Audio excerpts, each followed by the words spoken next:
Hey folks, hope you guys are having a good night. Let's go ahead and get into it. I don't really have anything to talk about planned today, so I figured we'll just hop in and play some games. There's not going to be a stream on Saturday because I have a funeral. I think I'm supposed to play at the funeral too, so that's going to be interesting. I'll need to practice a little bit, a little bit more to get that ready to go.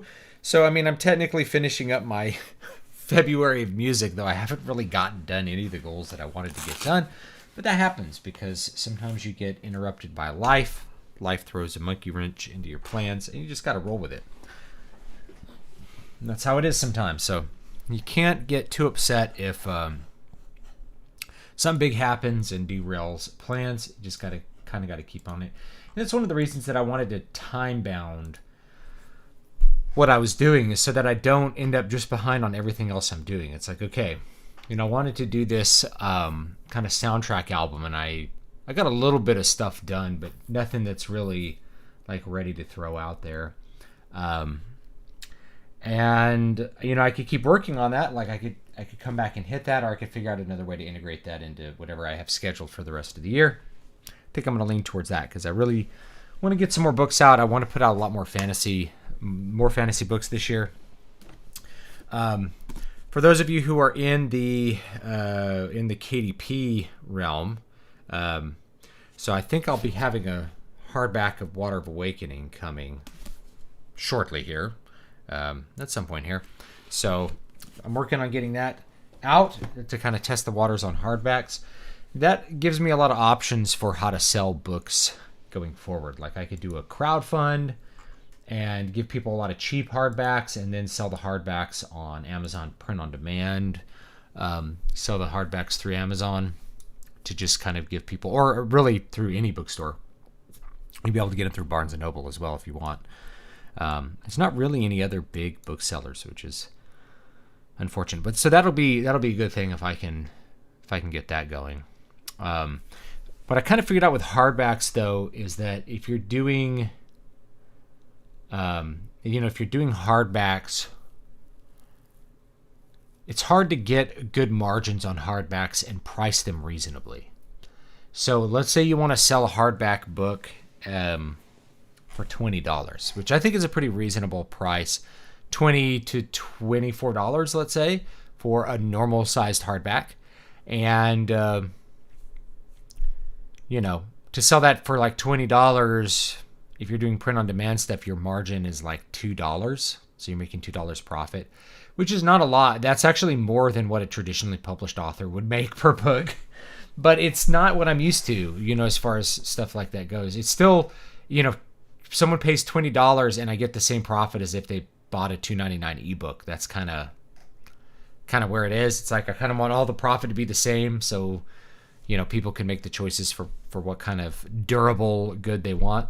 One interesting thing that happened at the end, sort of the second half of 2020, I was talking to a couple other author friends of mine who do, at least in this area, they do more business than I do, which is in the area of what's called Kindle Unlimited. If you guys don't know what this is, basically it's a subscription service that lets you read as many books as you want in a month, as long as they're enrolled in the service. And if you're an author and people are reading your books from the service, you're paid an uncertain amount, because what they do is they take all the money that's collected, they divide it up by the number of pages read, and then they pay you based on the number of pages that you've read based on how much money they got that month.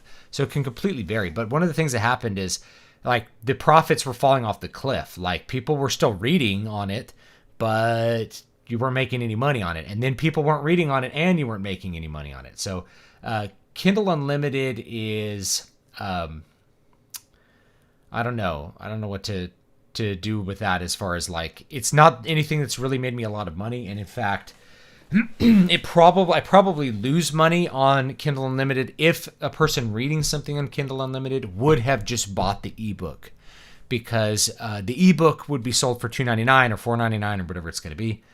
And the reader, if they read the entire book and they like it, it makes me like 25 cents, if that. So it's better if you have the option, unless you were going to completely lose that reader, to basically incentivize them to actually buy the ebook. So I may be taking like all of my books out of Kindle Unlimited for a while. It really doesn't make me a lot of money, and it probably has some downsides. The only upside is that if somebody really is not used to paying for books, they would probably not buy your ebook. They'd probably be like, I have other books to read. I don't have to buy his ebook, or I don't have to buy this ebook. I can buy something else. So anyway, that's fallen off the cliff. And for me, physical sales began to exceed virtual sales. It's called, ebook sales. So digital sales started being lower than the physical sales. And it wasn't that the digital sales fell off the cliff. It's that they went down and physical sales went way, way, way, way, way up. So everyone was choosing to buy physical books instead of buying ebooks. And maybe because that's afraid of, like, general fear of censorship, things like that. Like, Dr. Seuss got canceled this week. 6 of his books were basically depublished by the Seuss Foundation, which is actually owned by the publisher. So they depublished the books, and in total capitalistic free market fashion, all the other mega corporations banned those books off of their platforms. So you can't buy the books from any major online booksellers, and you can't buy or sell them on eBay. You could buy and sell them on Craigslist still, but not through any actual channels that you would want to buy or sell books on. So that's a really interesting thing that happened. Now, Dr. Seuss, I would say he's on like kind of the left side.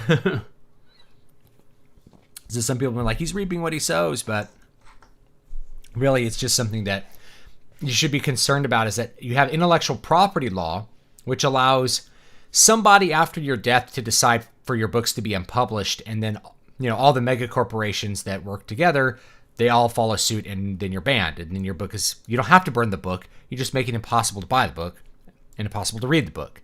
And if somebody wants to put the book up for free, you simply sue them for copyright violation. So you're kind of screwed on every different front. Like, no one can get the book because of intellectual property law, as weird as that is. So you have another downside to the way that we do IP law, copyright law. I call IP law because that encompasses both trademark and copyright. Trademark's a whole nother quagmire. Most of the things that get captured through corporate franchises are through trademark. For instance, Conan the Barbarian's stories, most of them are in public domain. Most of Robert E. Howard's books are in the public domain because they were written 100 years ago. But Conan is a trademark of a company that holds the trademark for Conan and licenses it out, like Conan Comics, Conan the Barbarian Comics.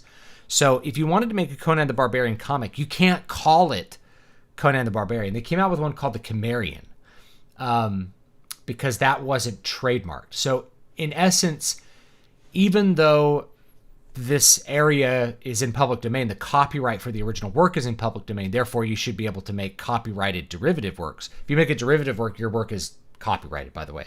So if you were to write a sequel to a Charles Dickens novel, you own the copyright to that because you wrote it, even though it's a derivative work or something like that, right?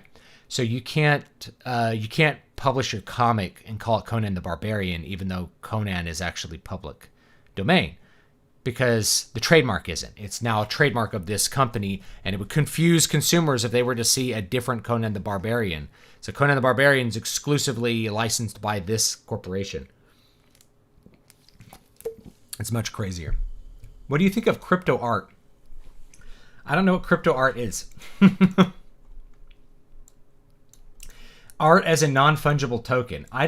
So what do you want crypto to be? Crypto. What do you want cryptocurrency to be? If it's non-fungible, it's not really a good currency, because the value is variable based on the art, right?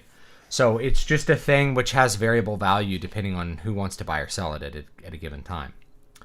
The problem with cryptocurrency as a currency is that people don't use it as a currency, at least like the main one, which is Bitcoin. People might use Ethereum or something and might trade that as a currency.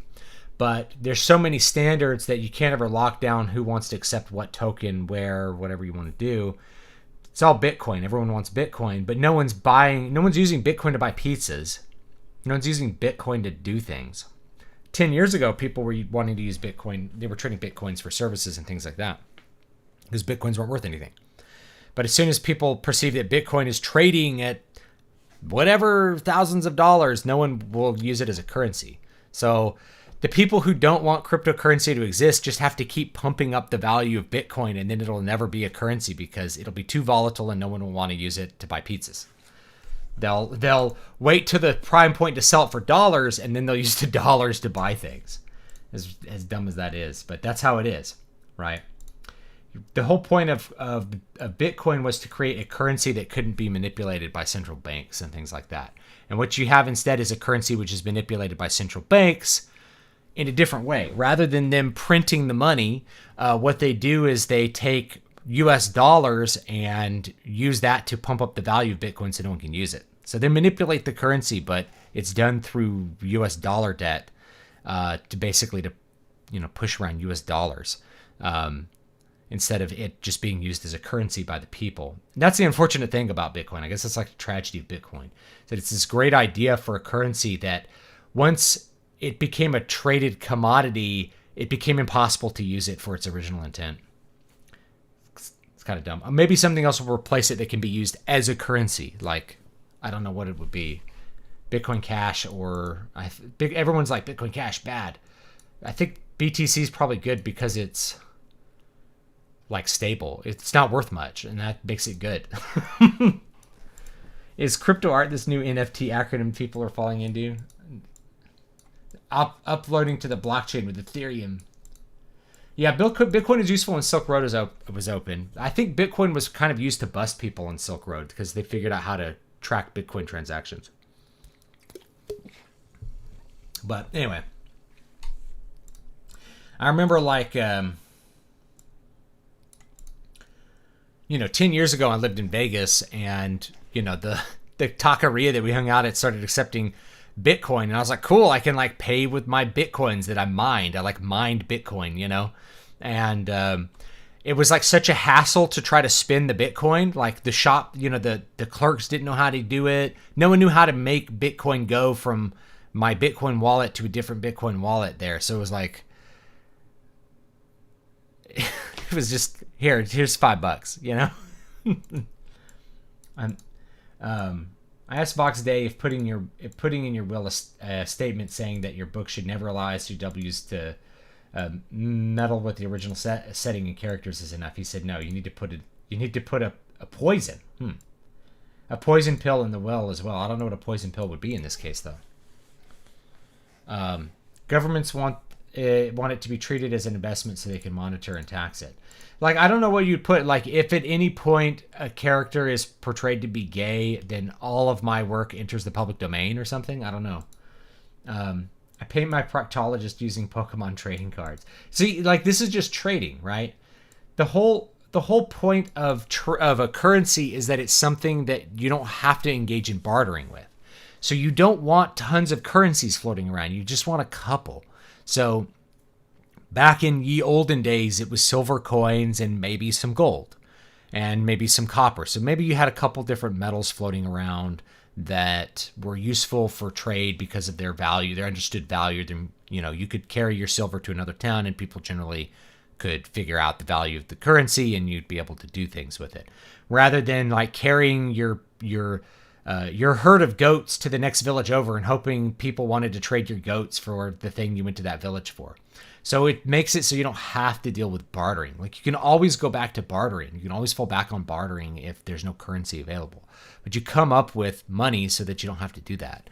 And I guess that's another problem. Everyone's trying to jump into crypto by making new crypto tokens. It's not what we need.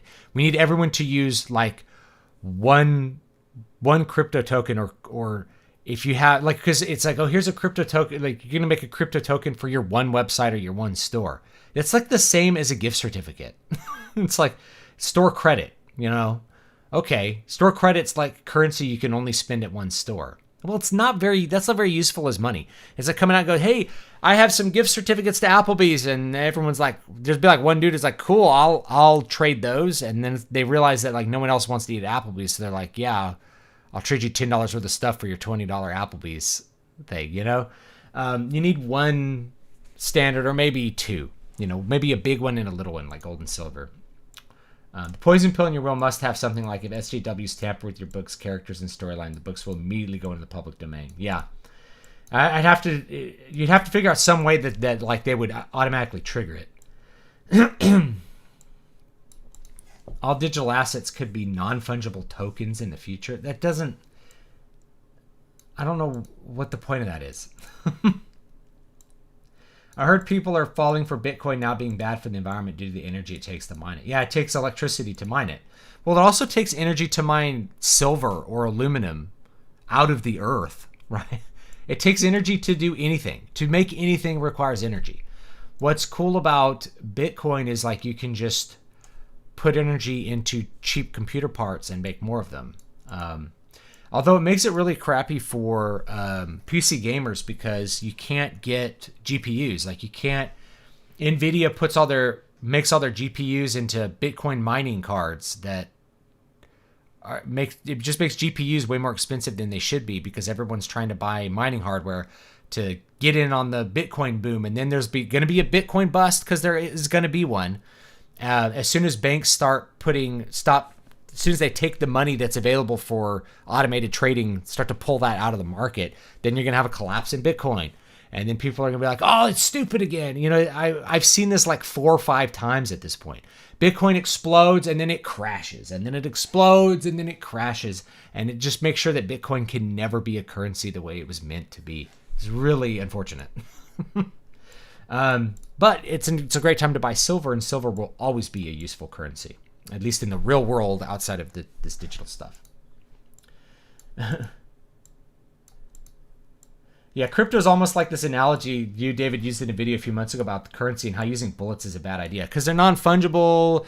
It's like, you know, here's a box of 22, you know, and you pick it up, and it's like, well, I need 303. So I don't want to take 22 when I can't use it. Or here, I have a box of 257 Savage. It's like, who else shoots that? No one needs that. Get out of here. Forget Legion Denarius or NCR dollars. Invest in bottle caps. But yeah, bottle caps are actually would be a pretty good like post-apocalyptic currency. They're durable. They're fungible. Like bottle caps are bottle caps.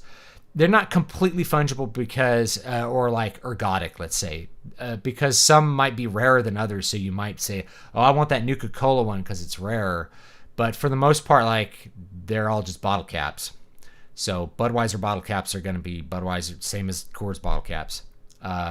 And they're really easy to verify whether they're real or not. You can just look at a bottle cap and tell if it's real. And the effort required to manufacture a new bottle cap would be more than just finding old bottle caps. You know, so you just probably wouldn't make that many new bottle caps. You see the latest announcement from NVIDIA? They made Bitcoin-only GPU. All it's doing is explaining. Yeah, you can't even plug a monitor into it. It's like, what the F is the point of that? People were figuring out how to like repurpose those and actually use them for gaming because people were so desperate to get GPUs. It's like, man.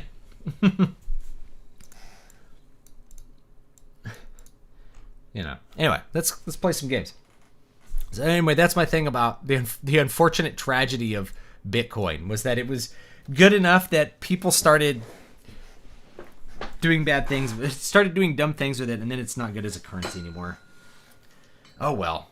And by the way, banks do manipulate the value of Bitcoin. A lot of people don't realize it, but there's this whole portion of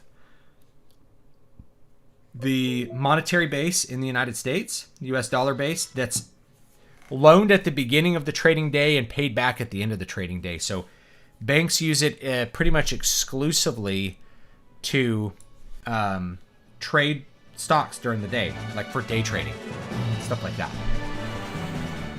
Here we go.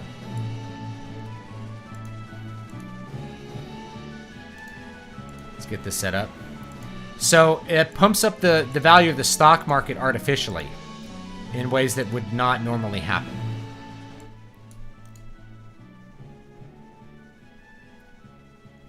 If I could just play this right here like this. Not projecting it. It looks so much better when you project it though. Alright. Alright, here we go. Now, I think I figured I have to turn my guys into toads now. Is that what I think happened? So I think I have to make my guys into toads. For whatever reason. I can't swim without them being toads. Okay. Alright, let's guard. Retaliate. I don't think they let crypto go off the reservation like currency before the Civil War, when banks issued their own currency, good for equal amounts of silver in a vault somewhere. Yeah, I mean, that's... banks issuing their own currency really is just... That's the actual gold standard. Or the actual silver standard. Whichever it is. Final Fantasy lost its way from generic fantasy to magic tech, didn't it? I wouldn't say that. I mean... It's generic in the sense that it fits the genre, but like airships have been there since the first game, for instance. Once you get to Final Fantasy VI, it becomes almost the sci-fi setting compared to previous installments of the game. So Final Fantasy VI, and then 7 is straight up like diesel punk sci-fi. And I really don't have a problem with it. Like, I think it keeps it interesting. I think that's when the stories start to get really interesting, is around Final Fantasy VI. You know, 6, 7, 8, 9. So 6 is kind of this taken to the extreme, you know, mixture of fantasy and tech. 7 is mostly just, you know, like diesel punk sci-fi. I don't know what 8 is. 8's another mixture. 9 is like a return to roots fantasy, but you still have airships. You have lots of weird things, like lots of technology in it. So I don't know. I wouldn't say it lost its way, because I think, you know, some of the most popular stories are from that era of more sci-fi kind of stuff. Yeah, I was gonna go see if I could find a merchant that sells toad. Let me see if there's a town here. See if we could find somebody who sells toad. Didn't the first Final Fantasy have robots in the tower? It did, yeah. So yeah, the very first Final Fantasy, you go to basically a high-tech tavern from an ancient civilization that was super high-tech, like spacefaring. So yeah, you're in the first Final Fantasy, you're exploring like tech ruins. So it's been there, like the seeds of it, for sure, have been there since the beginning. And it's just different emphasis as you go. You know. I like the airships. Let's see if we could find like a magic seller. Oh my gosh, I can't go across this bridge. That's weapons. Here we go, magic.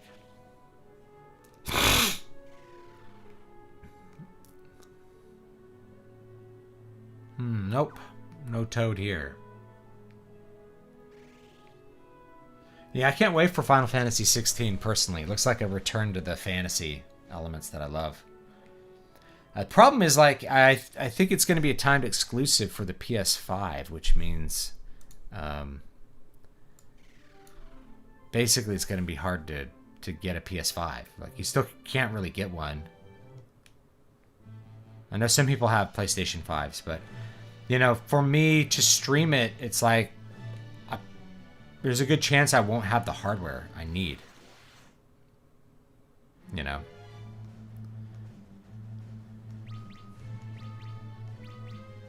Is this an HD remake or an updated version? This looks incredible. This was originally for the Nintendo DS. I could show you what it... In fact, I have it on this multi-cart here. I could probably pull it up real quick. I have the original version too, so someone's like, you're playing a pirated version. It's like, dude, I have like 5 versions of Final Fantasy III. Don't freak out. Let me find it here.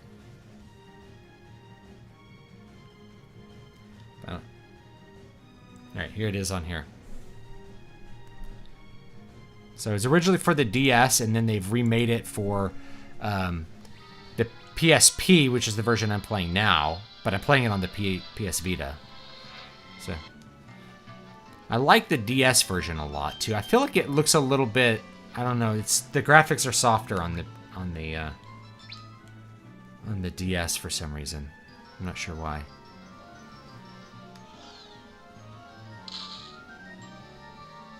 You know. Pretty cool. So, here, actually, let me put it on the big camera here so you can see it. You can't see it. There you go. Mute this real quick.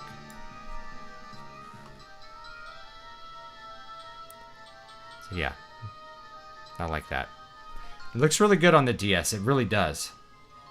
I think it's something about the accurate pixels. But it still looks good on the PSP. Like, the PSP is really no slouch for this. You know, it looks good on the PSP.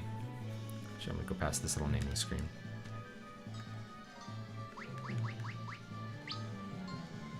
You know.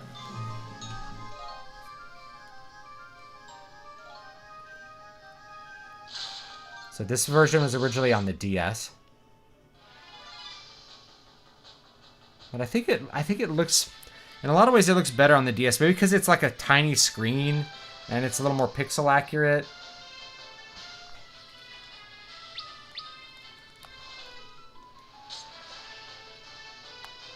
See if you can see that.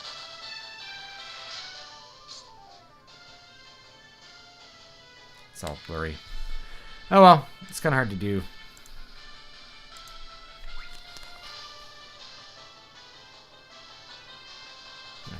Hard to show. But anyway, it's originally for the DS. And it looks pretty good on the DS, I think. So.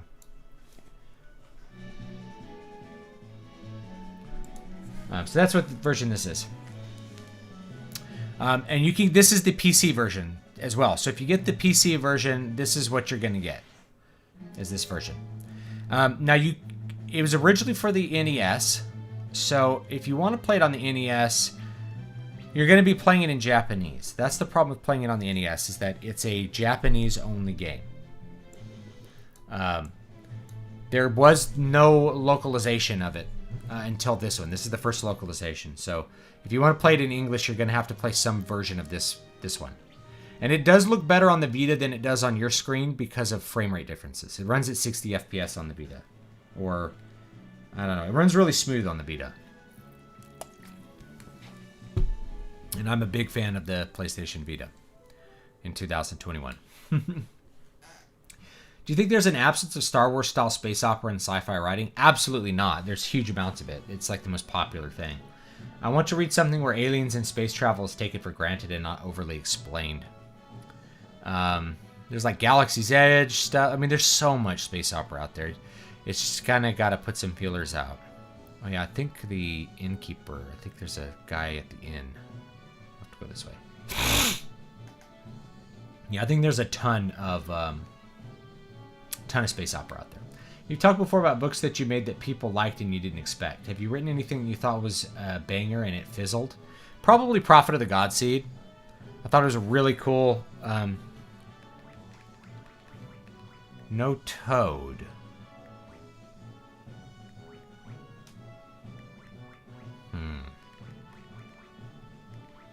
Interesting.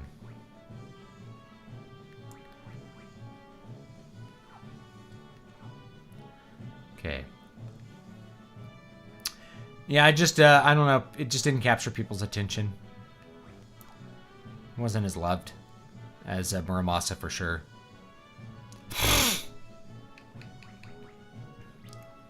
How many do I need? I need 4 of those. I think I got some echo herbs. Need to bring back the penguin as a villain? Yeah. If only they had the penguin. Alright.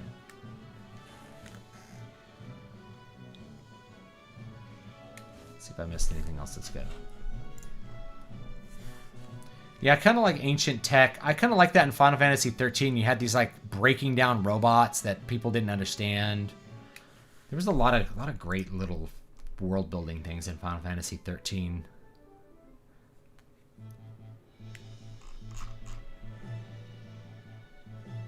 Why did you pick the names that you did for your party? I let the chat name them, except for Lydia. I picked Lydia because she's like your Skyrim follower, so I just picked her randomly. I just think it's a cool sounding name. Let's see here. Guard. We'll keep leveling our jobs up. If you do like 1 or 2 rounds of guard every time you get an encounter, you'll level up your jobs pretty easy. It's about doing lots of actions. Danny DeVito's penguin was that one dude's nose and ate raw fish.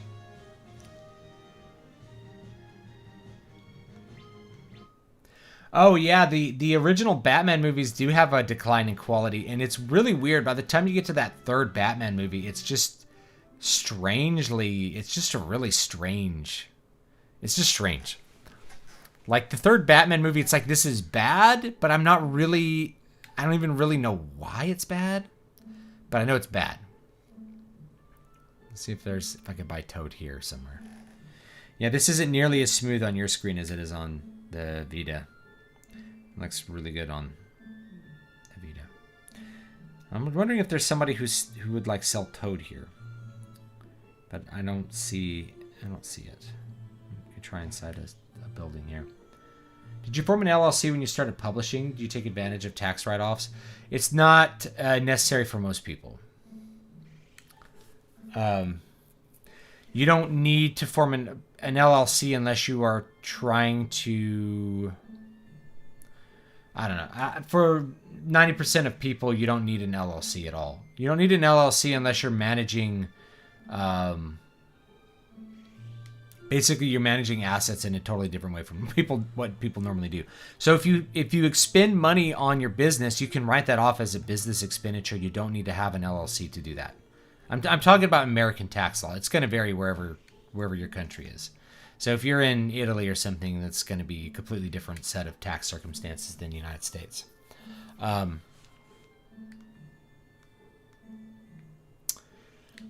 So yeah, most people don't need to do that. You only need to do tax write-offs if it's like if you're managing a lot of inventory or something and you're destroying the inventory, maybe you need an LLC. Most of the time, you don't need one. Speaking of the DS, I wish the 3DS was as easy to mod and jailbreak as the Vita. It's pretty easy to mod and jailbreak. Mine's modded and jailbroken. It's not as good as the Vita for that, but it's pretty good.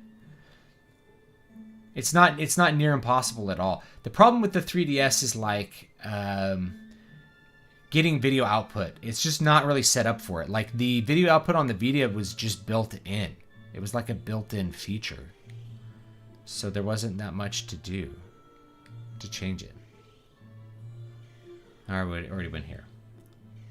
Yeah, Batman Forever was trying to be dark and serious while also being ridiculous, and it was stupid as a result. So yeah, I don't know about video output on the 3DS. I'll have to look into it more. But my 3DS is definitely like modded and jailbroken, and it's a great device. It's an awesome device, and there's some great stuff for it in a huge catalog, especially when you include all the DS games that exist for it. Getting the DS games to just work by themselves is somewhat difficult. Twilight menu works pretty good, but it also can have problems. You can jailbreak your 3DS with the latest firmware, by the way. You don't have to get like an older firmware. With the Vita, you have to flash on older firmware in order to run Molecule Shell and all the stuff that you need to fully take advantage of it. So keep that in mind. Let's do some fire.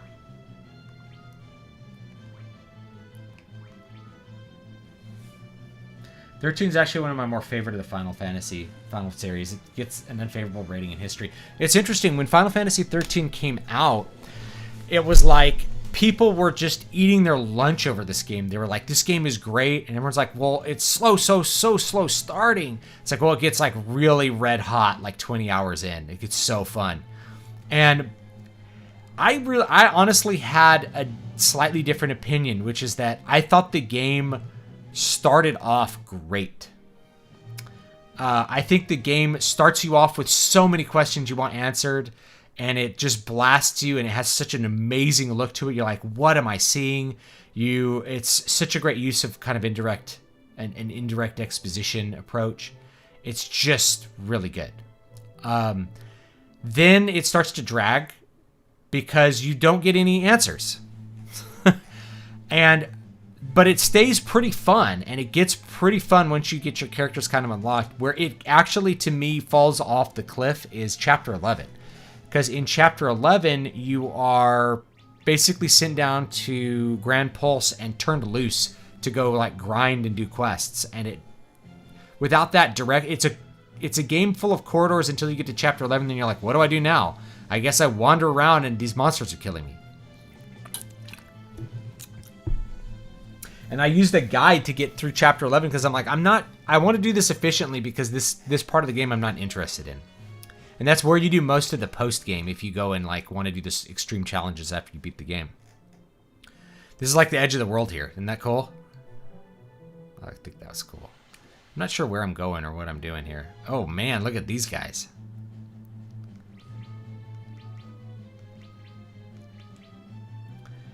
I just wish they would take it easy with Batman as a firm franchise goes. His character starts to get more campy and harder to believe, like with more exposure. Totally. But who else are they going to do it with? You know, the point of having him as an IP is like to, you know, maximize his value. You know, he's a thing to be traded against, not something. It's not some. He's not supposed to be. You know, he's supposed to be valuable. Okay, these are getting a little bit hard, these monsters. Chapter 11 is when you get to the open world, yeah. Quote, open. You know what made it really frustrating? I will tell you the one thing that would have made Chapter 11 improve was they have this, I don't know who made this decision or how it got to the live game. They have a rotating minimap. Rotating minimaps need to die in a fire. I hate rotating minimaps, and with that game, it's pretty much the worst decision anyone could make is that rotating minimap. Because you just get lost. And not only does the minimap rotate, you bring up the full map, and every time you bring it up, the orientation is changed. There's no north, no south. You can't tell where you're going or what you're doing. You get completely turned around half the time. It's just one little design thing makes it almost unusable. Oh, there's some people up there. Anyway, that's where I feel like it falls off the rails, is actually Chapter 11. And then it picks up again in Chapter 12 as you're like hurtling towards the final boss.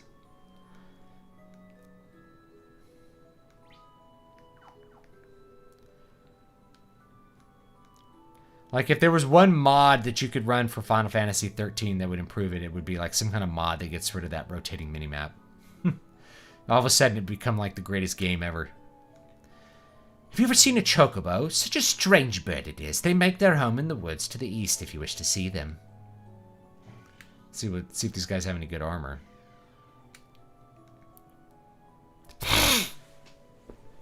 Wow, they do. But it's expensive. Flame Mail, Kimpo Gi, Mage Robe. Buy one of those. Buy the Flame Mail. Buy a headband.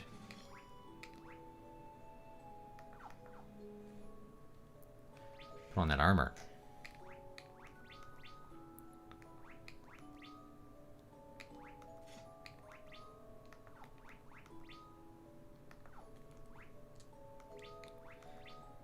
Headband. I want Mage Robe. There we go.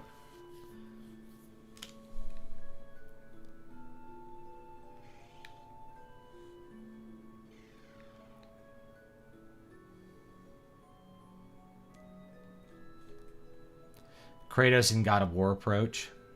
Be interesting.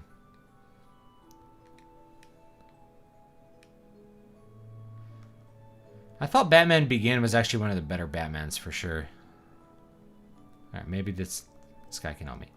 Our rule commands us to let ourselves be guided by the great will. Oh, good, I can go in here.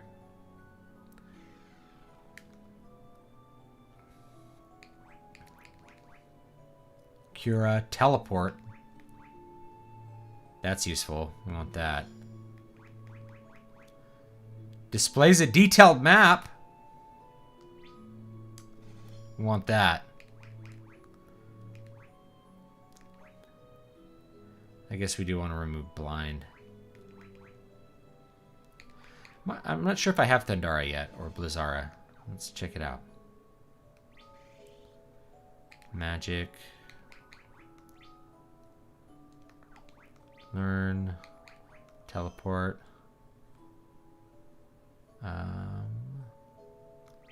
Learn. Sight. Learn. Blindna. Alright.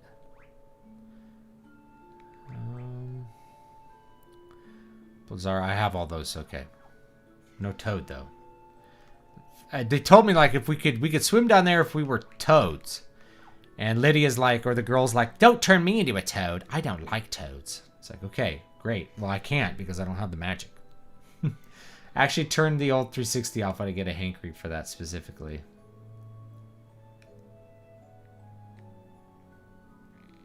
I kind of like this pleasant music, though. It's nice.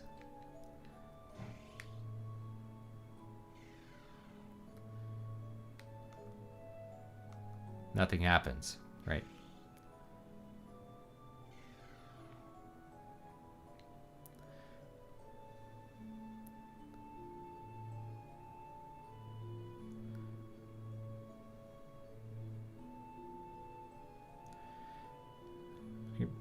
Wanted to see if there's like a hidden... It's like, here's a hidden boy. I'll give you a prize if you run around the edge of the continent on a chocobo. Oh. Sweet. We're going to get a prize. I wouldn't want to be a toad either. Light and darkness have their own will. A will that transcends that of mere mortals such as you and I, and they are perpetually at war. The crystals exist to bring balance between these two forces. When the balance tilts too far one way, the crystals choose 4 mortals and bless them with their power. Now that the balance is tilted towards darkness, 4 warriors of the light will be chosen and tasked with bringing equilibrium to the world once more. It's like, that's a lot of words for someone you just met.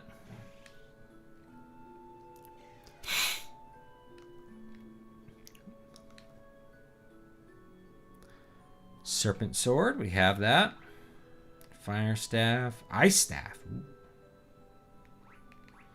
Used to clasp Blizzard. Casts Thunder. Killer Bow.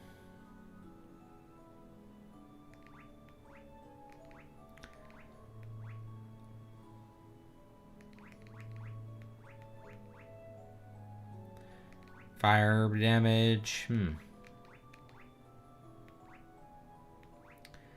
Let's try, we'll buy a couple of those. I don't know if we need a lot. Have to buy like 20 of those at a time or whatever.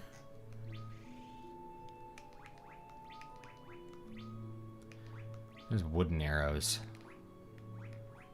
Holy arrows, iron arrows. Apparently I can't buy the fire arrows. Which is a great bow. Alright, whatever.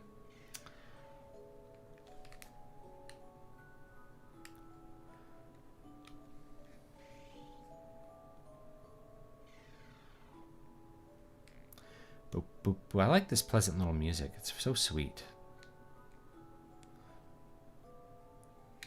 Could have done a decent sequel to Mass Effect, or at least the potential for one. I don't think... I think the... I think a lot of the... We are the sons and daughters of the ancients, a once great civilization, but now we live by the land as our rule commands. Long ago, our rule also charged us with guarding the Tower of Owen.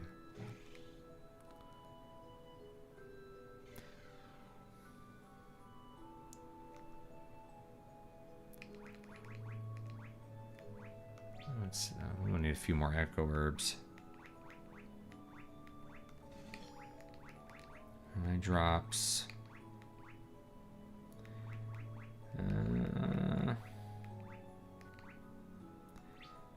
Do a couple of those. Spent like half my money, but it's alright. How much to stay here? 120? Alright, it's fine.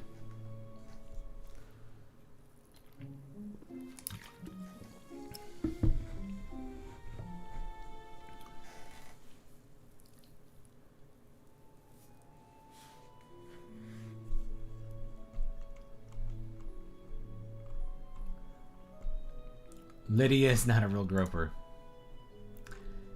Now somebody likes don't give money to people who hate you. I mean, to me, like if you want to take that philosophy, don't give money to people who hate you. I mean, it really opens up a different world of awesome stuff that people don't realize it's there until you step outside of the like consume product, get excited for next product cycle, which is like classic stories, classic. Oh, those are going to be the Chocobo Woods right there. Classic games, things like that. You know, if you like JRPGs and you don't want to buy a Sony console, it's like you could play other things besides Final Fantasy XVI, like the first 15 Final Fantasy games. Or you could play all of the JRPGs that existed on the Saturn, right? They're really cheap to buy now. Like, Saturn games are not that expensive to get, and they're definitely worth your time. All the ones on the PS1, the Super Nintendo, and the Genesis, like all of those games, game consoles had great JRPGs on them. In some cases, really great tactical JRPGs. So Final Fantasy Tactics is one of the best tactical RPGs ever made. Gotcha, Chocobo. Mass Effect 3 is not as bad as some people say it is, but it's not that good either. Basically, it's all the gameplay of Mass Effect 2.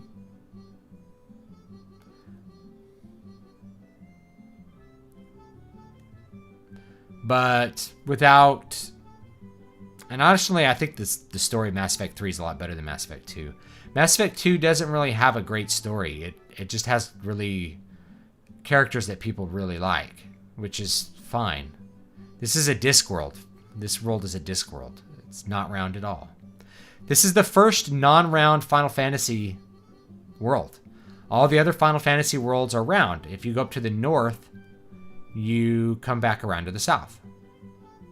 This one, however, is not that way. You go up to the north, and that's the end of the world. We're on Discworld.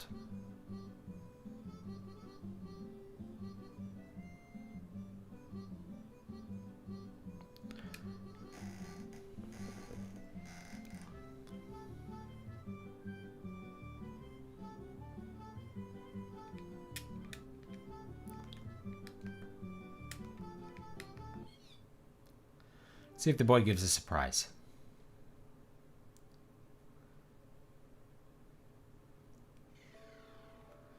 Personally, I do not like this usage of consume for media. Well, I just use it. It's something that works. I say like consume art. I mean, just take it in. Enjoy it. Watch movies. Read. Incredible! You actually did it. Well, good work. I mean, work. Here's your prize. Obtained gnomish bread. Well, that is interesting. Why are you never notified these until at least 40 minutes? I don't know. Check it up with YouTube. I try to do it consistently. Monday, Thursday at 11:30 Pacific, and then Saturday. But there's not going to be one Saturday. I've got my mother-in-law's funeral, which hopefully I'll have some time tomorrow to practice guitar so I can actually perform at that. We'll see. How I can see if I can pull it off. I'm not as well practiced as I was because I don't play guitar as my profession anymore. Mass Effect. If you're looking at Mass Effect games, I say Mass Effect 1 is the best one in terms of story and gameplay. Some people didn't like the gameplay of Mass Effect 1. I'm not really sure why. My guess is because it had that heat mechanic. But I don't know, they replaced it with ammo, which to me was just very boring by comparison. I'm trying to see if I missed anything out here. I don't think I did. I think I need to get back in my boat. I like the Chocobo music, though. Not sure if there's, like, more Chocobo woods out here. Probably not. I like how even in Final Fantasy VII there's Chocobos. Wait. What's down here? Nothing.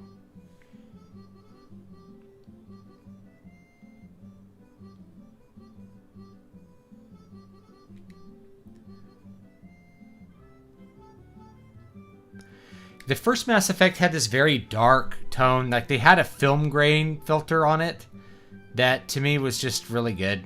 It really, like, set the tone of the... Ooh, I can... Wait. Oh, I can't go up there. Can I go over here? No. Okay, nothing there. Because I can't go up the waterfall. You can go across this in a canoe, but not up the waterfall. I'm trying to go. I might have to go somewhere. Oh, can we get there in a... Can we get this?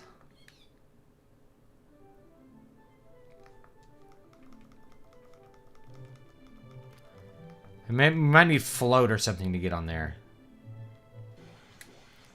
I don't know. I felt like the game is telling me I need to have Toad to get into the next area. Wait, we like retaliate better than guard. Might as well get an attack in there.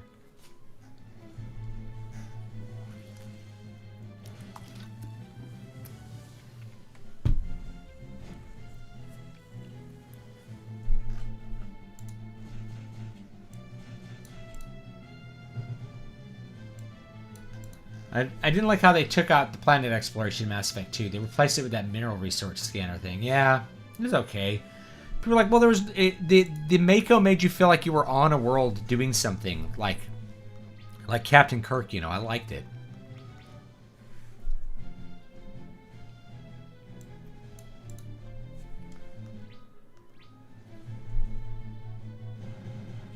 Yeah. I try to give money to things that I like, too. Which is why, you know, I spent all Saturday having John and Jesse on for Deus Vult, which I think is going to be a great comic. I know Jesse's a great artist, absolutely extremely talented. He reads great stories. He's a fan of my stories. I'm a fan of the way he does basically everything he does. He's a fan of pulp classics, you know. So it's going to be good. And then you have John, who likewise is a fan of classic sci-fi, and just has a ton of experience writing good stories. I think the plot of Mass Effect 2 is kind of weak, but I think the point is to show off the universe. Yeah, maybe the devs started more than they based for that Reaper arc. It just kind of went nowhere. It was a diversion from the main thing. It's like Reapers reproduce, and then they're like, we're not going to do anything with that. It's like, that could have gone somewhere, but they just didn't do anything with it.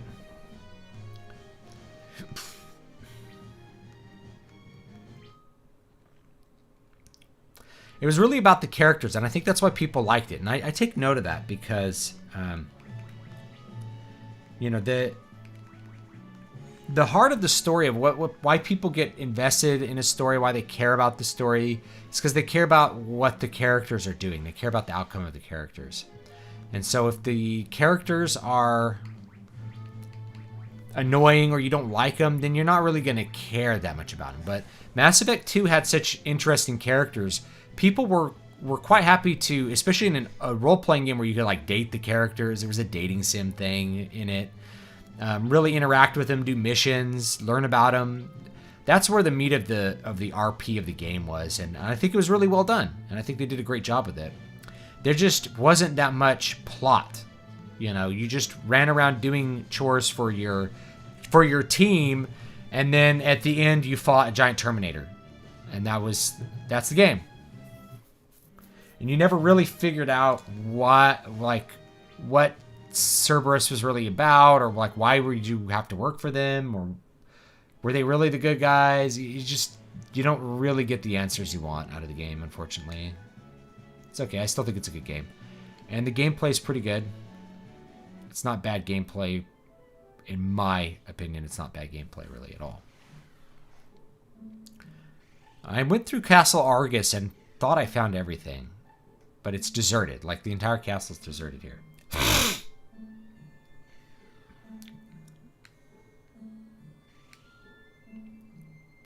We invented AI to stop AI. What cruel irony.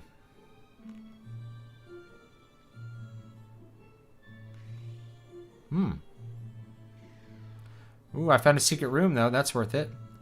Bomb fragment. Antarctic wind. Well, that was pleasant. Whoa, and another secret. Arctic wind. Well, geez, guys, I liked that.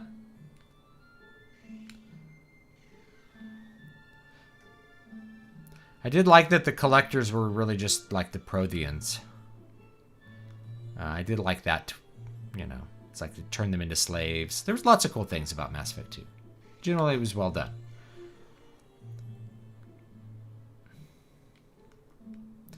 And Skyrim as well. Never finished Skyrim. So I've been playing some Skyrim just because Skyrim's kind of an escape for me, and it's like I've been needing an escape just to not deal with so much fallout from this death. It's you know, there's lessons to learn, like on the things you leave behind. You know, like my mother-in-law left her laundry on the floor. You know, my wife had to go over and pick up her laundry off the floor so that my father-in-law didn't have to deal with it. You know, she expected to come home. But it's like that. You know, my dad walked out the door 11 years ago and never came home. He died at work. So everything was left up in the air. He had, he had projects, he had gunsmithing projects that he had to finish for people. I don't have a key here, do I? You know, that I had to, you know, other people have to pick up what you leave behind. And that could be, I mean, you could approach that from several directions. The people have to pick up what you leave behind, but, you know, you're never going to have your affairs totally in order. So you need to have your affairs in order, like, always to some degree, you know? And, you know, luckily, my mother-in-law and my father-in-law set up a trust and everything last year. So, you know, we were able to have power of attorney, durable power of attorney and stuff like that. Including living wills, like wishes if they were incapacitated, things like that. All the stuff. It still is not enough for you to just be able to be like, well, now it's easy. Now we know what to do. But, you know, that's the thing. You know, one of these days, the ambulance is going to come to get you, and it's a one-way trip. You're not coming back. Or you're going to go in for some kind of procedure at the hospital, and you're going to be at peace about it, and you're not coming out again. And it's not going to be expected. You know? It's very rare that somebody, like, slowly fades and then dies. And people know about it ahead of time and can, like, deal with the feelings about it ahead of time. Usually it's not expected. So, you as an individual, and my wife and I are having to work on this now. It's like, okay, we need to make sure all of our wishes are written, things are in a will. I have to create a trust for, like, my books, for instance, which is something that I only think about basically because Brian, who's in the chat, and I do appreciate that, Brian. You know, I appreciate your prayers. Clued me in. It's like you need to have a trust for your IP, for like what happens to your books after you're dead and what do your descendants do with them. It's like I didn't even really think about this. I never really thought, like, what's my son going to do with my stuff? You know, my stories, my books. You know, can he collect royalties from those? Like, what does that mean? What does it look like? So much there, you know? My dad, when he died, had nothing prepared. Nothing. You know? No will, nothing.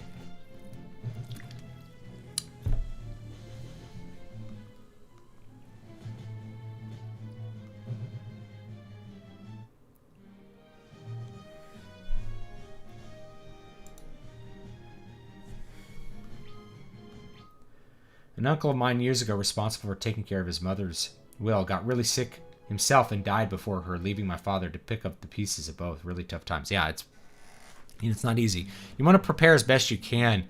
No one really expects to die, but it's something that you should prepare for. And you should also prepare your soul for death as well. So if you know that, oh, there's a cave here. Let's see what's in the cave.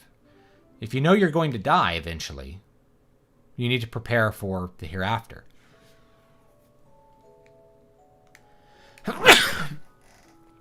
So if you feel you're called to go to church, you need to heed that. You don't want to leave. You don't want to leave the confession for your deathbed, because you don't know when your deathbed's coming. You are in Golgan Gulch. We Golgans are born sightless. However, we are endowed with the power of clairvoyance. We can glimpse into the future.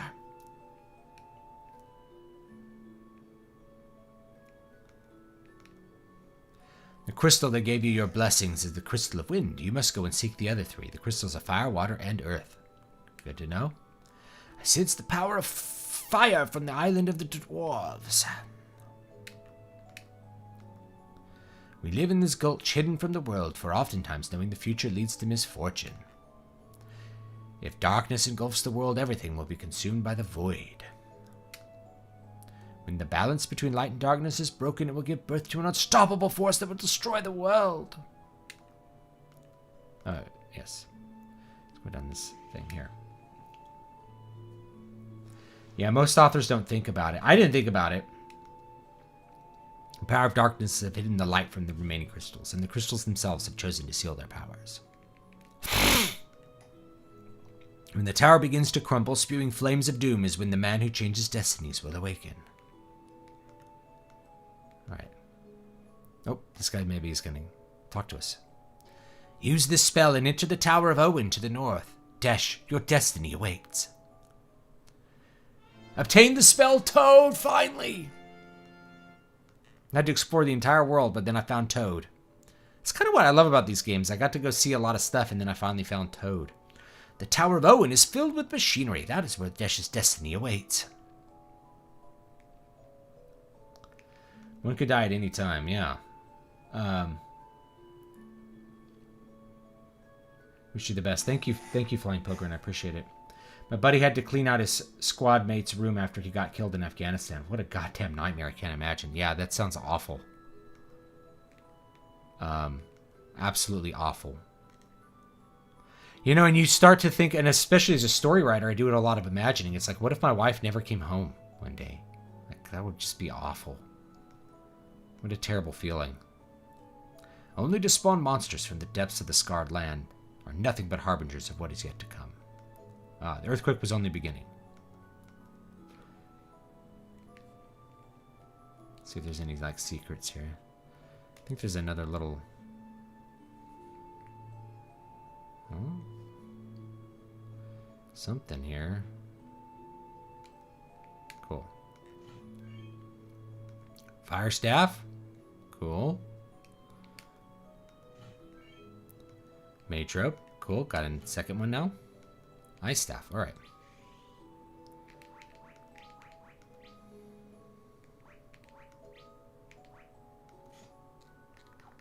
There we go.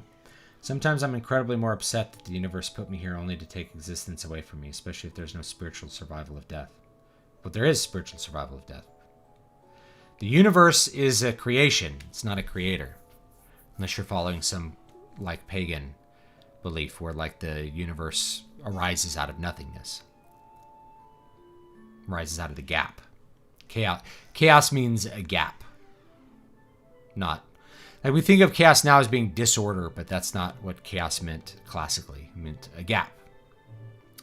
So, this is something that's important when you're thinking about, say, the creation story at the beginning of the Bible. It's very different from the beliefs of the people who surrounded, the people of the ancient Mediterranean world, predominantly believed in this order arising out of chaos kind of thing. And that's profoundly different from that story, which is that God creates the world. He creates it. It doesn't arise out of nothing. He creates it through a process, deliberately, for purposes of his own. And he sees that it is good. The world is good. It's not neutral, it's good. It's the creation is a good thing.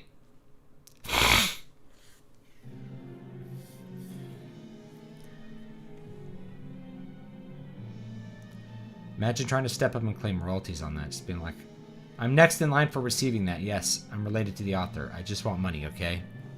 Yeah, I'd be really... You have to create a trust that would take control of that, and then you want to have your kids be the executors of that trust. Actually, I don't know if I can even cast Toad here.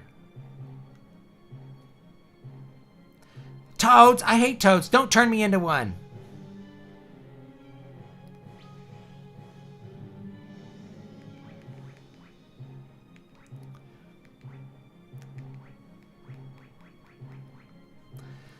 Alright. I think she'd have to learn it. Learn. Nope, it's white magic. Okay. Toad. Sweet, we could cast Toad, and then we can use Maiden's Kiss to get rid of it.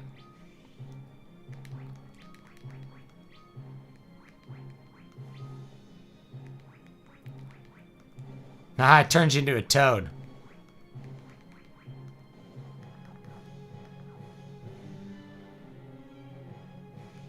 Here we go. I've been choked unconscious in jiu-jitsu. I wonder if dying is similar. I'm more weary of the process than the state of being dead. I have no idea.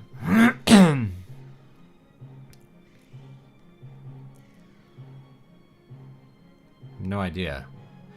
I really don't want to think too much about, like, my mother-in-law. She survived surgery. I welcome you to the Tower of Open and your doom. And she got out of it, and she was cognitively aware and okay, and it got worse and worse and worse until she had to be intubated, and then we realized that she wasn't coming back. So it's one of these really hard things where she faded away in a really... Uh-oh. Can I attack as a toad? I didn't think about this. This could be very bad. Nope. We need to run away. We're gonna get owned by these little bouncing squirrels.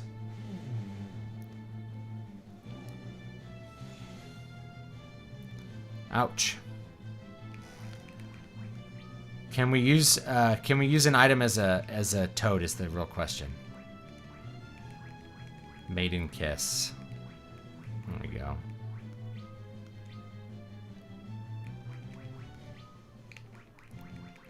Maiden's Kiss.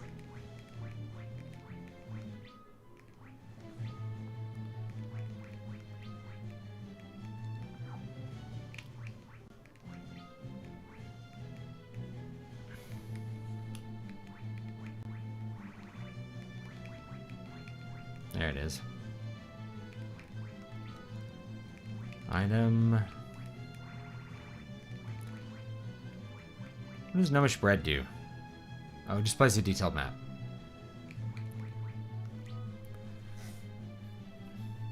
Is the Communist Manifesto public domain? No, it's public domain just by virtue of how old it is. So, you know, I'm trying to remember what it is right now in the U.S. The U.S. has the strictest copyright law in the world, if I remember correctly. Where it's like the life of the author, so the author dies and you get like an extra 70 or 90 years. It's really quite ridiculous. I use some echo herbs. Actually, let's just attack. Everyone can just straight up attack. Kill these squirrels.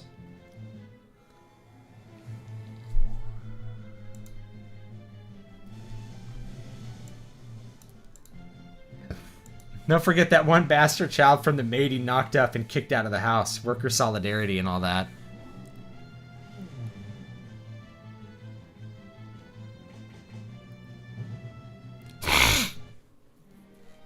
Getting a profit from the Communist Manifesto would be delicious irony. Well, I mean, it'd be you would have to go through the capitalist phase to get the workers' revolution, to then get the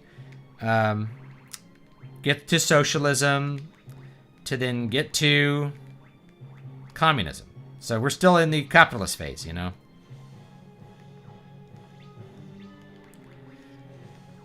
He believed that capitalism was a necessary phase for communism.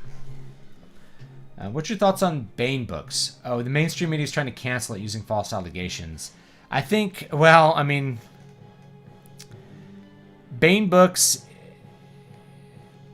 they just capitulated. They chickened out. They apologized.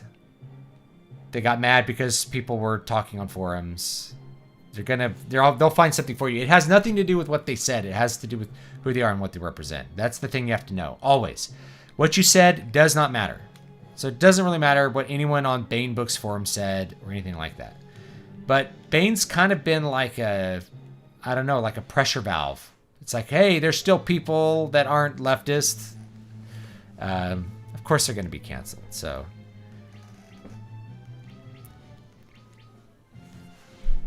they could all go independent, but they want to be part of the cool kids club. They were like, we want to go to the conventions and we want to be a sci-fi publisher that people take seriously. It's like, sell books and people will take you seriously. It's in a story. That's my opinion. We have Brian Niemeyer in the chat. He has a Dragon Award. He's an award-winning author and a best-selling author. Like, you can ask him how much he cares about, like, what degenerates at Worldcon actually think of him. I don't think about them at all. Like, I don't spend any time thinking about any of these people at conventions unless, like, you're asking about Bain Books. I'm like, oh, yeah. I'm trying to remember who it was from Bain Books. Somebody was like, got invited as a speaker to Worldcon, and then they got disinvited because, who they are and what they represent. The leadership of Bain announced that they refuse to censor any speech that isn't illegal. Yeah, but then they apologized, I thought, and then they also brought down they also got rid of their forums. I could be wrong, though. I wasn't paying a lot of attention to Bain. Disney's almost single-handedly responsible for U.S. copyright law being the cluster of it. Yeah, I noticed this like 20 years ago. Every time Mickey Mouse is about to enter the public domain, you'll notice copyright law gets a little bit stricter.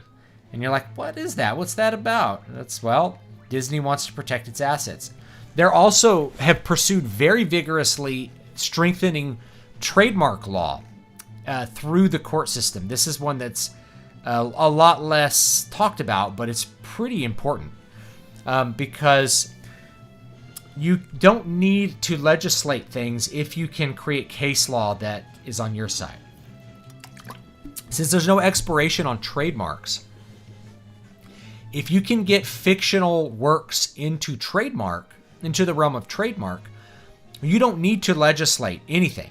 You own them in perpetuity. So the things that Disney would like to see get up into the trademark area are things like Mickey Mouse's image is a trademark of Disney Incorporated.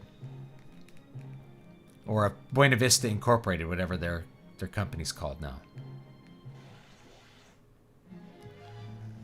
Seems like some internet commies aren't even against market economies anymore. They just want to democratize business. I'm not sure what that means. So, traditional union language of democratizing business simply means that the workers have a say. The workers have leverage for being able to negotiate the value of their labor properly with with capital. In other words, capital can't set the value of their labor and the conditions of the working conditions on their own. And I agree with that, right? I was a teacher for many years, and I'm not against collective bargaining at all for things that affect the collective. For instance, work time, benefits, safety, working conditions. None of these things are bad things. It's not bad to care about the safety of your workers. You want to negotiate for the highest wages because that's your claim on the product. Capital makes all their money after the fact. So if wages are low, but profits are extreme for the capital, then you want to say, hey, but our contribution as labor was more than what you are paying us for. So please give us more money. And that's fine. That's what they mean by democratize. They just mean that more than one person has a say in how you get money and what the value of the labor is, what contribution labor has to the final product, and what claim they have on the value of the final product. The thing is, capital doesn't make any of their money until after they have until everybody else gets paid. Capital makes their money last. So the billionaires that you see are billionaires, especially if they're entrepreneurial billionaires or millionaires, whatever it is. They got their millions by being the last one paid, and being paid the most by being the last one paid. As labor, you give up some of that claim. You give up your claim on the value of the final product in exchange for being paid for your time and your labor now. There's more security in it. From what I can tell, Bain removed the forum for now until they could figure out what to do. They tend to either allow all legal speech or leave forums down. The fact that they removed it all just shows that they're a soft target. I think they picked Bain because they know that those authors are kind of a soft target. Like, they're not really going to stand up for themselves properly. You know, if someone told me, hey, we want you to take down your forums, I'd be like, no. It's up to me what speech I choose to police on my own forums. It's not up to you. And so, in fact, I would have... Oh, thank you, Brian. I appreciate the $5. Thanks. I really do. So, like, if someone's like... In fact, I've had this. I've had people complain about you guys. Send me private messages. You know, these people on your channel are saying these Nazi things. But they always throw out Nazi, because they're not very creative. You know, the people on your channel are saying these things, and I just thought you ought to know. I just immediately banned them and blocked them. Like, I'm not even going to respond to you. I'm just going to block you. So you have no ammo, nothing on me. You're gone forever. It's a surefire way to get banned is to complain that there's Nazis or something in my subscriber base. I don't care about it. You know. That's not to say there's no speech police. If somebody comes on ranting and raving and like insulting me, I just block them. I don't worry about trying to argue with them. You will never find your way through this place. But you know, if it's my forums, it's my discretion what kind of things people should or shouldn't be allowed to say. Or what constitutes insults and what constitutes, you know, me not wanting to talk to them. Block button's there for a reason, in other words. Even Marx hated a lot of socialist groups. It speaks about their failings extensively, yeah.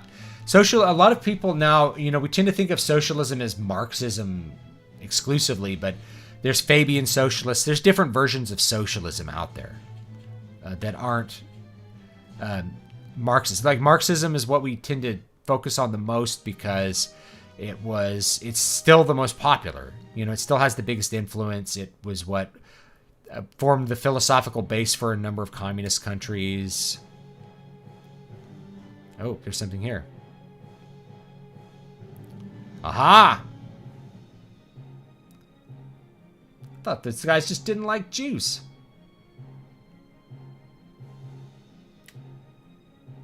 How about when the union on your behalf takes your money to pay for birth control of your female members? Because I've seen that happen recently. Yeah, I don't like that.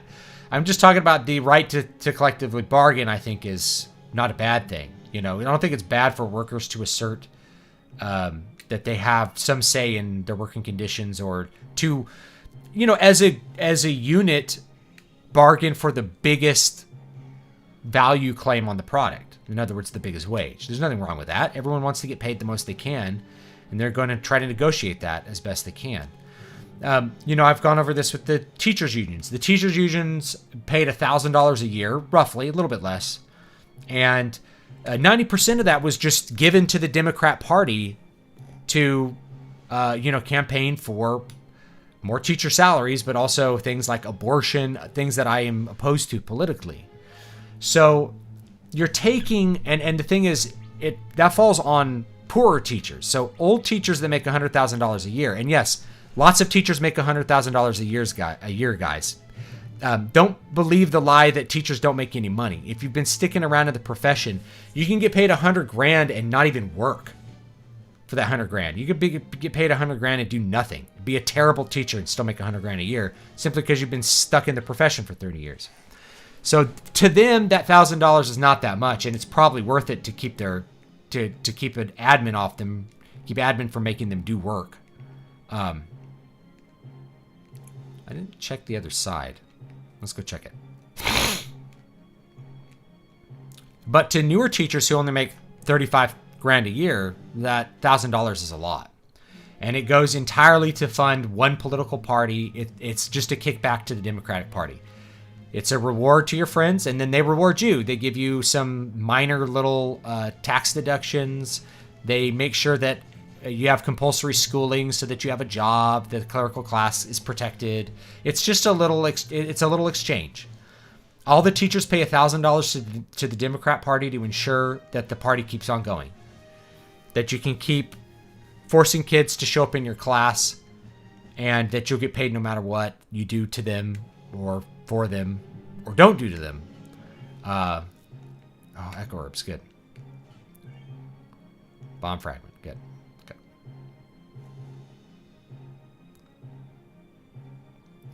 So that's what teachers unions are really about. It's a kickback to the Democratic Party, or really an economic exchange.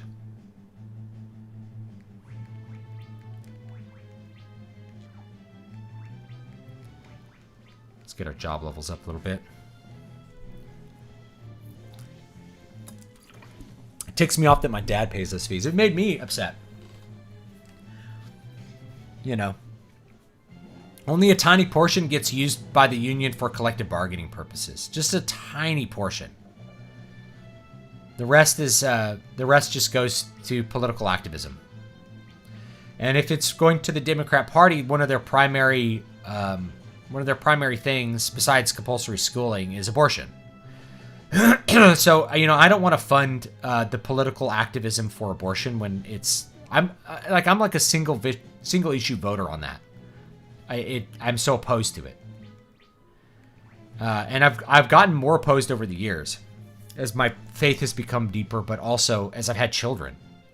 And I've seen my wife be pregnant and seen inside her using technology to see a human being there. And seeing a human being in there, you know, by the time you're able to actually perform an abortion, it's a person. There's no question that it has the form of a person. It is formally a human. Blathering about irrelevant 19th century economic theories and defunct 20th century political parties is the rhetorical equivalent of poison frogs warning colors. Yeah, like all this discussion of, this is a good point Brian makes, is that we discuss socialism a lot, you know, but it's not really socialism. Like, can you call what this like corporate wokeism we have socialism? That makes no sense. You know, we have a corporatist political system. Like, if you want to create an ideological word for it, there's corporatism, and then there's something else. I don't know what to call it. Populism or communalism or something. Something which is not corporatism.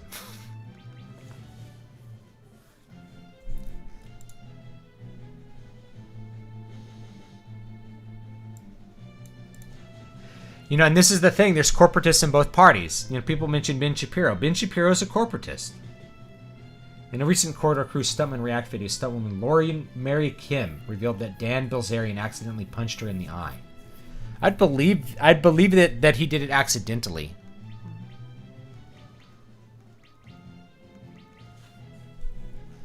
I mean, I could probably find some way to ask Dan. I haven't talked to him in years, though. You know, it's a hopeless argument anyway when they start labeling everybody right of Lenin a Nazi. That's true. That's pretty much how it is. Anyone that's not like... But really, it's like anyone that's not a corporatist is a Nazi at this point. It's like, what? You want to be able to say what you want? Nazi. What?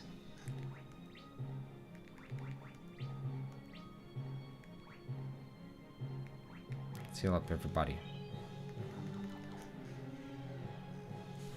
Have you heard of Chris L. Adams? I don't think so.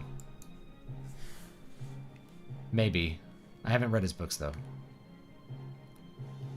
I'm a bad guy and don't read everybody's books as much as I should. I had a sad case at work a couple of months ago where a pregnant woman died in a traffic accident. She was 12 weeks pregnant and the small baby boy was fully formed. I'm really sorry. Yeah, you're a medical examiner, so I didn't even think about that. But yeah, that sucks. But yeah, having witnessed my wife's pregnancy, it changed, everything. The arguments just don't really hold weight to me. It's like, well, my senses say that this is a human being. It is fully formed. It looks like a tiny human. It's not a mass of cells. It's not like, it doesn't look like a frog egg or something. It's not a blastula. Like, you start off as a fertilized egg, a zygote, and then it become this blastula, this big hollow ball of cells, and then that folds into a tube. It's really cool how humans develop. It's fascinating. I think embryonic development is fascinating. And I'll mention this too. If you ever go get a chance to see the Bodies exhibit, which tours around, it was in Las Vegas forever, but it's one of the coolest exhibits you can go see because they have all these preserved cadavers.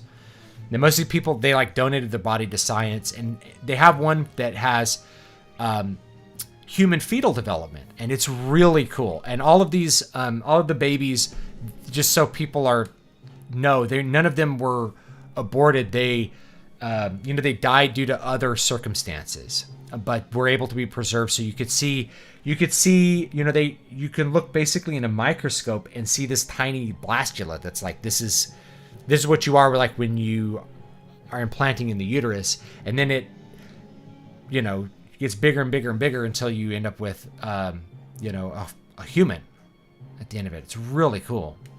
Definitely an exhibit I would recommend people see if they have a chance. It's just really fascinating to look at all the complicated parts of the human body, the fingers. They have a thing where they took a mold of the human lungs, for instance, and you could see all the little, the alveoli and all the little brachioles. It's really crazy. Or all the take molds of all the arteries and veins of the heart, for instance, and it's just so cool to see that stuff. Salamander sword. So I definitely recommend that.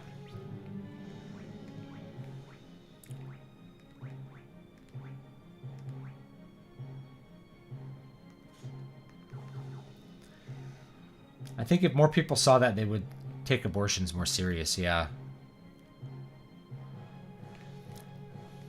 It's really hard to have productive conversations about... I already have the flame mill, so... about that.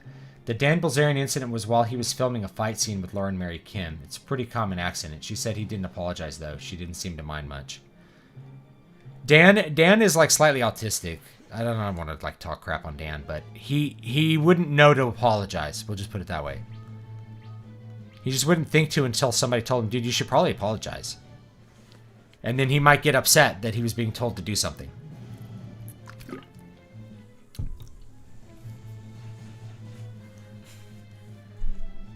If you ever visit Beograd or Copenhagen, you can go watch their medical exhibition. It's really awesome. Sounds like a good idea. We were it's like we had planned to go to Europe. Like this, that didn't happen. Because of COVID and everything. So when we get to go to our Europe trip,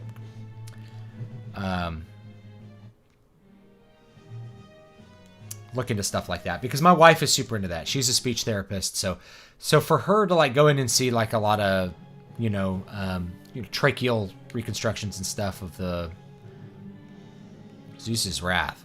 I think that's just an item. All the what is this called? Anyway, your voice box. That was really cool for her because she's done that medically. In the medical field. I, Medusa, will destroy this tower in the name of our lord, Zandi, and plunge these lawns into eternal darkness. Oh, gross. Hee, you cannot stop me. Prepare to die.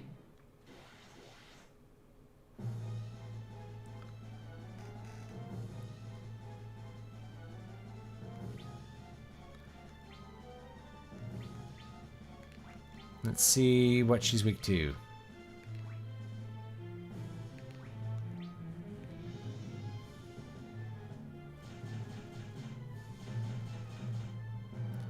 Oh man, he hits so hard.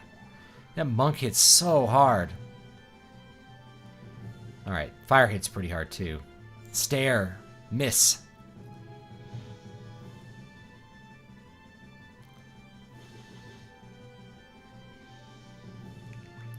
I don't know what advanced does different from attack, but anyway. Let's try...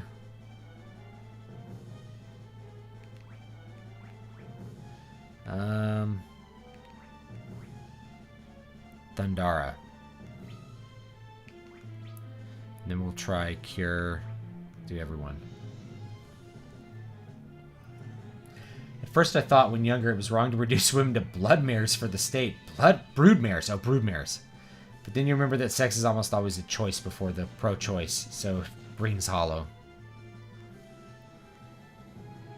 Remember, 4 has a spaceship. That's right, you go to the moon in number 4. That's correct.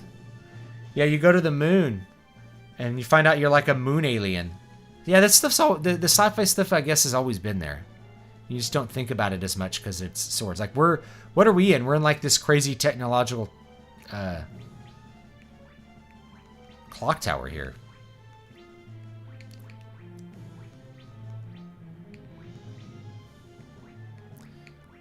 Cura. Let's do just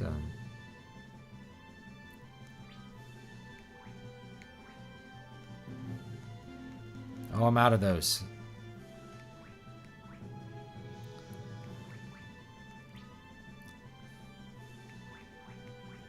Seal him up. Are there any countries that are viable alternative to the US in terms of freedom? Not really. I just can't see myself raising kids 10 to 15 years from now with all these ideological zealots around. I can't think. Yeah, I don't know where you go from here, but I'm reminded of something Walter E. Williams said, which is like, the Jews didn't care about where they went when they left Germany. Just like, when it comes down to that, it's not really going to matter where you're going.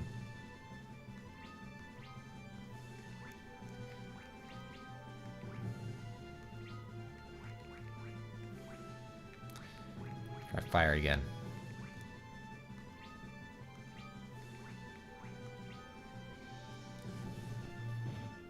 Oh no, he's hurt.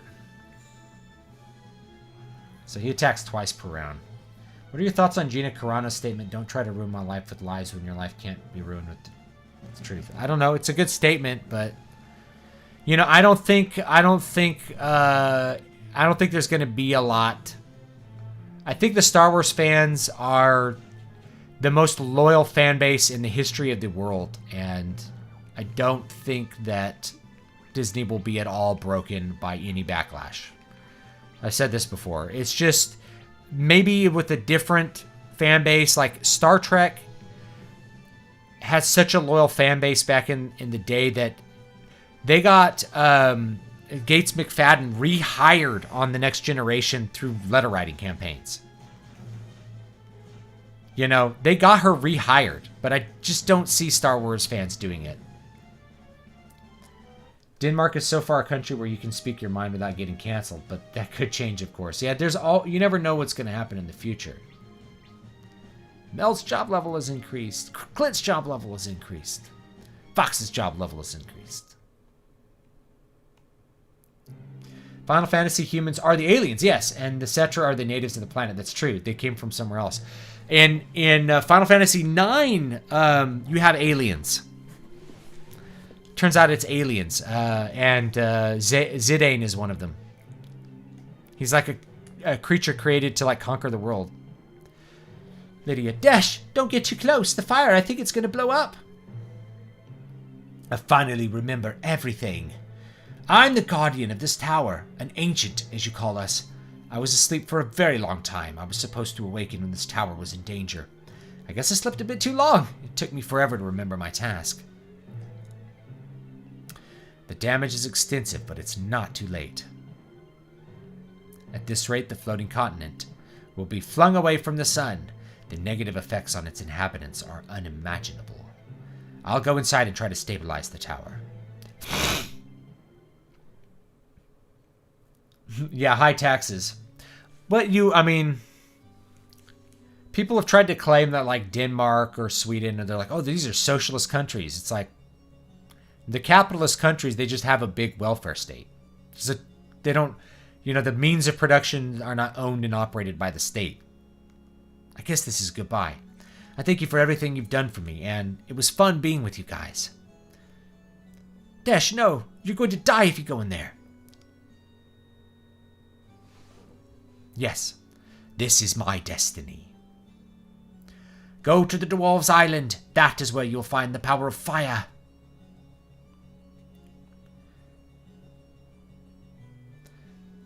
I won't forget you. Goodbye.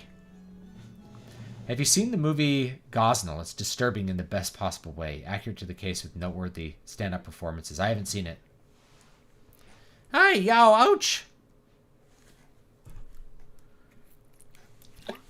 The Enterprise. Did Dash send us here? Oh, I need to... I'm out of time. I've streamed too long. Look, the maelstrom's weakening. We can get out. And that's how they unlock the next part of the map.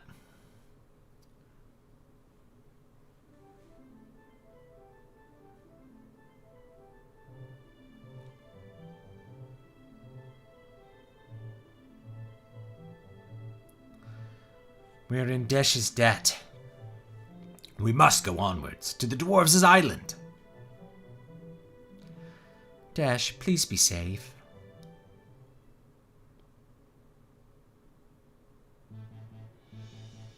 I hate listening to Bernie and the likes. Making Scandinavia sound like a socialist utopia almost. Yeah. They're like, you know, everybody wants to idealize something. You know, you idealize some country, you idealize something about some other country, and Nirvana is not for this world. Like, different places and different systems have different positives and negatives associated with that place in that system. Lots of people look at the U.S. and in a super positive way, and they're like, why are Americans so upset about this stuff? And, you know, over here, it's like this. You know, we're way poorer. It's like, there's a point to that, right? But you know, every place is different.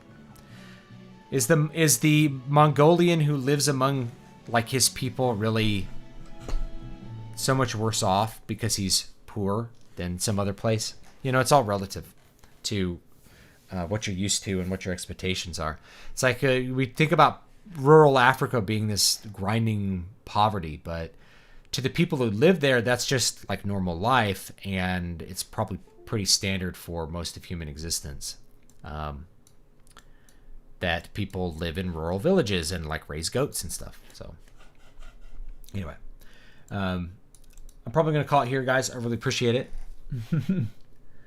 Yeah, the Danish did call it. Lots of people called out Bernie on this stuff where he's like, we need to be more like Scandinavia, which is socialist. We're like, we don't have like this isn't socialism. We just have it's a robust welfare state. And I would actually put as a thing that goes along with the robust welfare state is if you have a very, in fact, I was talking to a Dane about this at this point 20 years ago, because she was in the U.S. for something. I don't remember. She was studying in the U.S. for something.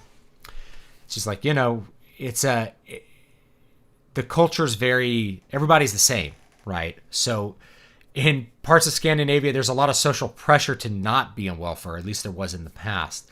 So you didn't have a welfare system where people were like trying to get on it, where people were trying to just rob the system. And that maybe has changed since then, but that's kind of what you have in the US. The reason welfare is such a contentious topic is that it's just, for lots of people, it's not a safety net, it's a permanent way of life, or people use it to scam. I've talked about how immigrant ghettos in the US will basically use a bunch of different ways to scam the government out of money. So they work off the books, so they make money to buy things for cash, and then they get paid a housing stipend and a bunch of food stamps, which they use to pay for their housing and their food, thus having a higher standard of living than like the native people who aren't on welfare. But that's not necessarily the way it works in other places. So to think that every other place that has welfare is going to be exactly like the US's version of welfare is not really accurate. The thing when the government and tax-funded institutions like hospitals and schools get so big as they are here is they become big, ineffective machines that milk its people off tax money. That's how it is in the U.S. for the most part. I mean, like the university system, which we're constantly trying to figure out what to do with, is just a big milk machine, and it's funded on debt that's leveraged on students. Public schools are big milk machines. There's a lot of things. The hospitals could be, Medicare is kind of a big, tons of Medicare fraud happens. Because the U.S. is bigger than a lot of countries, the fraud tends to get harder and harder to track down, so that you end up with some large percentage of your total spending simply goes to fraudulent things. It's like 25%. So $1 out of every $4 ends up going to somewhere it's not supposed to, because the bureaucracy doesn't function beyond a certain size. Once any bureaucracy gets beyond a certain amount and it's singular, it just becomes a trash can bureaucracy. It just doesn't function. Money comes in and it disappears and people can't figure out where it went. The studio made Schumacher keep adding costumes and vehicles to make the movie toy-rific. That's interesting. Anyway, I'm gonna call it here. I do appreciate it and the conversations. I hope you guys will have a good one. More stuff coming. No stream on Saturday because I've got the funeral. I do appreciate your prayers and your well wishes. It really does make a difference to me. It does make me feel better, and it does. I think it just helps in general. So I do appreciate it, and we will be doing that on Saturday. So thanks, guys, and I'll see you probably Monday. Have a great one. Stay tuned. I might have some hardbacks of some books coming out too, but I'll make some separate announcements on that.